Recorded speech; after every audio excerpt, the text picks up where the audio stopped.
We are here today with Chris Edwards, who is the Senior Director of Business Development for Rakuten TV Advertising. And we're looking forward to asking him a few questions. How are you, Chris? Yeah, well, good, thanks. How are you? Doing all right, doing all right. In this world of COVID, we're getting by. So I have a few questions for you today, and I really appreciate you taking some time to talk with us. But in the US where I live, ad-supported TV series have grown significantly. Rakuten has been one of the leaders charting the course in Europe. What does this opportunity for the FAST look like in Europe versus the US? Yeah, well, it's still in its infancy in Europe.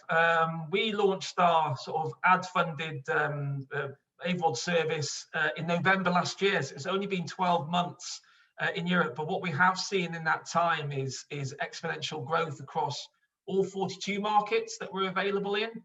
I guess the core markets to us are the big five. That's UK, Germany, Spain, France, and Italy. Each one of those markets has had a slightly different adoption to CTV. From a Rakuten TV perspective, we've had Spain and UK being sort of, I guess, the front runners, the core markets. But what we have seen recently is the sort of the strong emergence of the German market, who have really adopted in the last 6 months into the connected TV space. So in 6 short months, they're almost level pegging on the UK and Spain.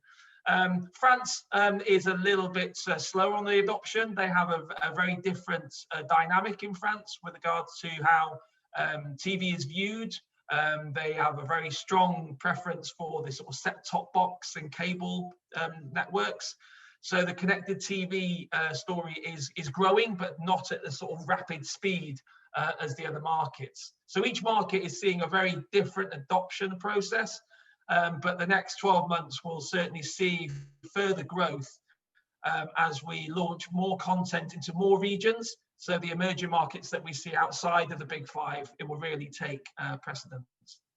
And are you doing these services in local languages, or are you mostly doing English language? I was curious about that. Yeah, good. That's a good question. So yeah, I mean, that's been an advantage to Rakuten TV. We have local offices in 5 European territories. And what we're able to do, as well as provide access to premium Hollywood content, we also work with a number of networks who we can provide local content, local movie content.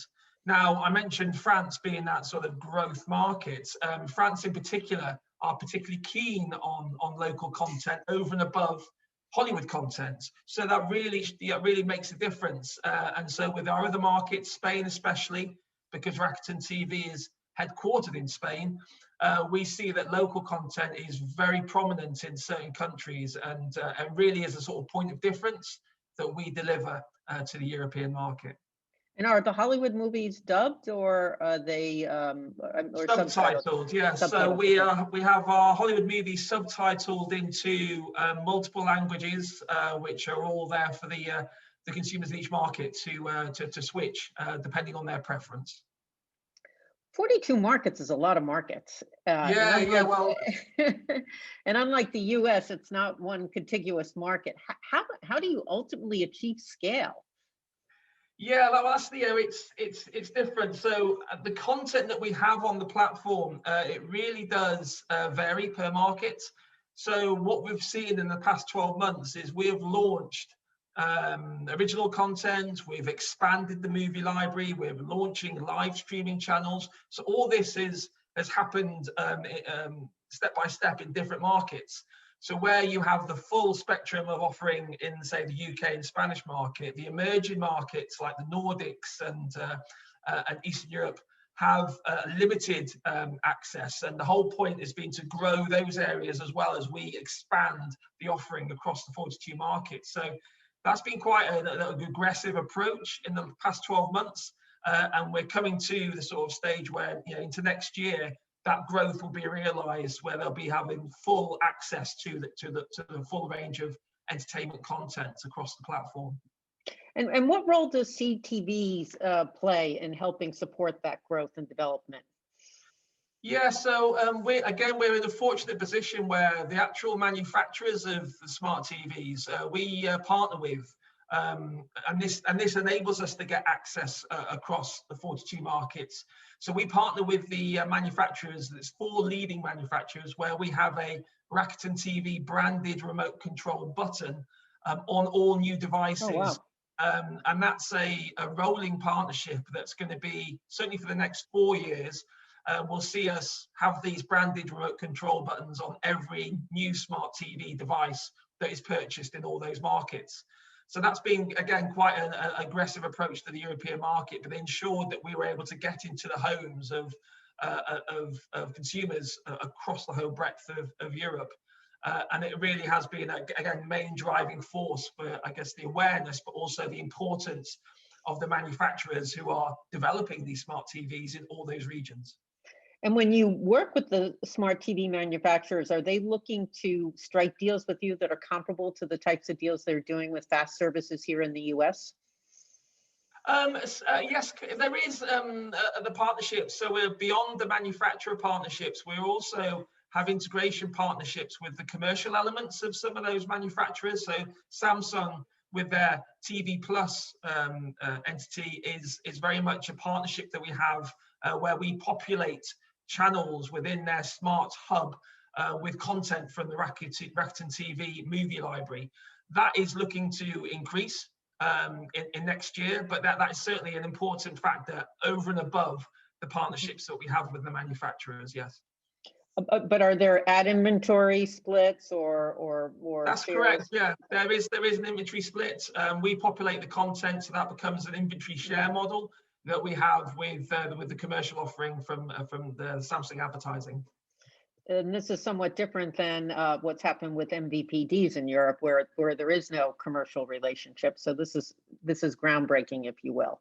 Yeah, I mean, where we're seeing, and certainly in Europe, the connected TV space, it's about collaboration. Because it is a new emerging sector, and we're very much seeing it as a partnership collaboration to ensure that as many consumers can get access and see the content. And how is the advertising being filled? Or in the case of Samsung, are they selling the advertising, or are you selling the advertising, or are you connecting in with DSPs? Yeah. Well, I mean, it's quite a sort of a fine web that's being woven.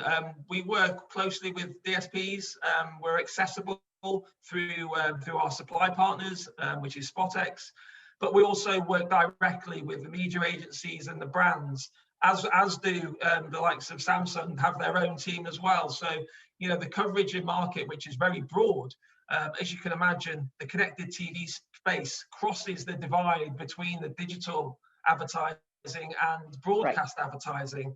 So it's a very broad remit to cover. And so with that, accessing the inventory as easily as possible becomes very paramount.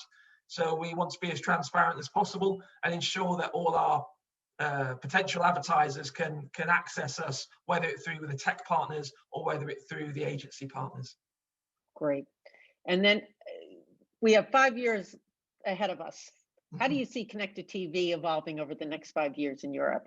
Yeah. Well, it's going to be exciting times. We've been talking extensively with the market over the past 12 months about the emergence of CTV. It's been in this country for a few years, but the last 12 months have really truly seen, I guess, the splash being made. So the next 2 to 5 years, we'll certainly see more growth.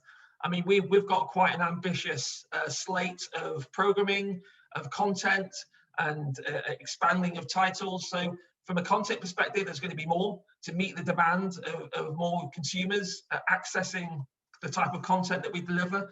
There's going to be an aggressive push with each of the markets to be able to provide more content in those hard to reach markets. So it's going to be a very busy time.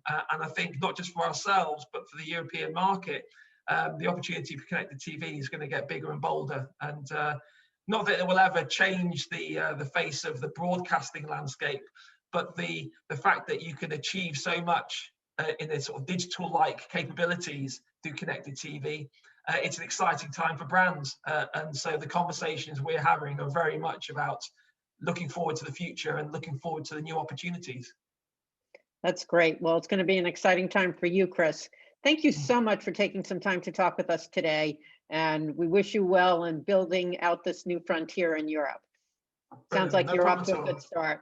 Take care now. Thanks very Stay. much, Maya. Bye-bye. Bye-bye.